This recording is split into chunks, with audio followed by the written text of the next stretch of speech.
seperti yang diangkat oleh mendiang Paus Fransiskus di dalam pernyataannya ketika memaklumkan tahun suci luar biasa, yaitu bertindak tidak adil, memuja uang, dan korupsi.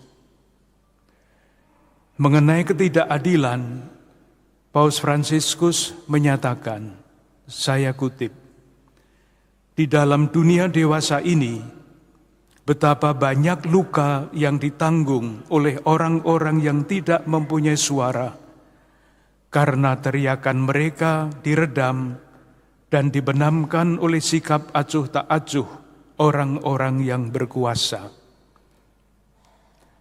Mengenai bahaya uang, Paus Fransiskus mengatakan begini, janganlah jatuh ke dalam pola pikir yang mengerikan, yang beranggapan bahwa kebaikan, kebahagiaan bergantung pada uang, dan bahwa dibandingkan dengan uang, semua yang lain tidak ada nilai dan martabatnya.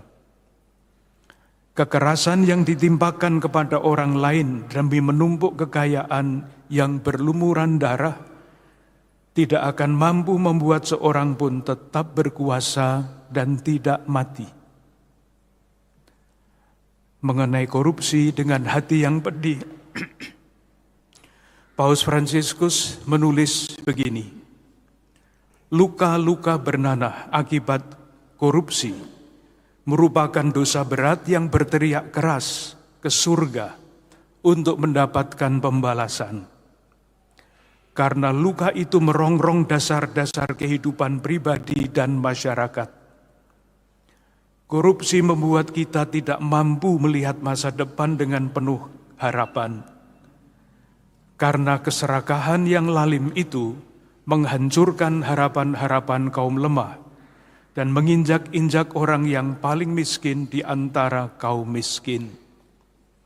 Korupsi adalah skandal publik yang berat. Saudari-saudaraku yang terkasih, di tengah-tengah kenyataan seperti ini, bahkan kenyataan yang jauh lebih kompleks lagi, kita merayakan Natal. Kita diajak menyadari bahwa hanya dengan mengikuti Yesus Sang Terang Kehidupan, Sang Firman yang menjadi manusia, kita tidak akan merendahkan martabat kita.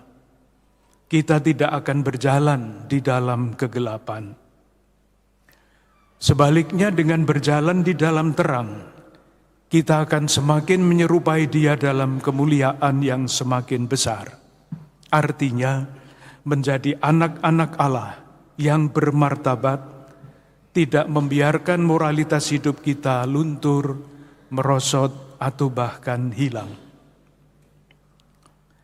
Ajakan untuk berjalan dalam terang itu oleh Rasul Paulus dibahasakan dengan kata-kata yang lebih mudah ditangkap.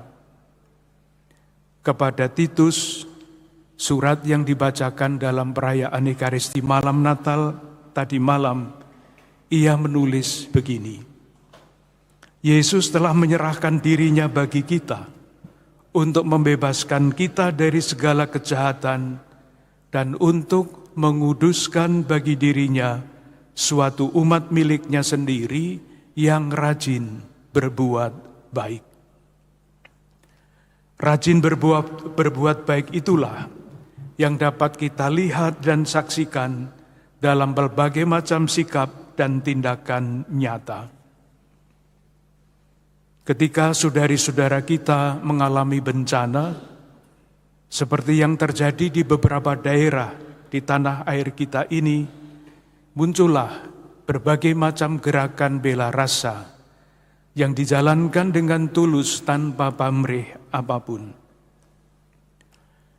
Ketika marak tindak pidana perdagangan orang, muncul dan berkembanglah gerakan-gerakan anti perdagangan orang. Ketika semakin banyak saudari-saudara kita yang semakin susah, berkembanglah lembaga-lembaga yang membantu saudari-saudara kita yang tidak mempunyai siapapun yang memperhatikan.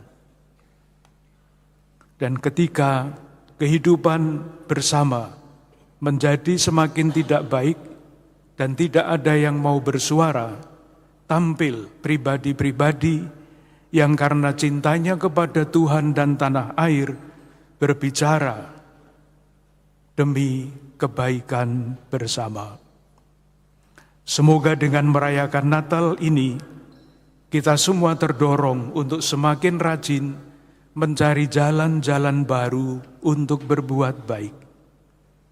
Semakin banyak ragam perbuatan baik, semakin banyak pula tanda-tanda pengharapan yang dimaksudkan oleh Paus Fransiskus ketika beliau memaklumkan tahun suci peziarah pengharapan yang dalam waktu dekat akan berakhir. Tetapi kita ingin, meski tahun suci itu akan berakhir, undangan untuk menaburkan pengharapan dengan semakin rajin berbuat baik tidak akan pernah berakhir.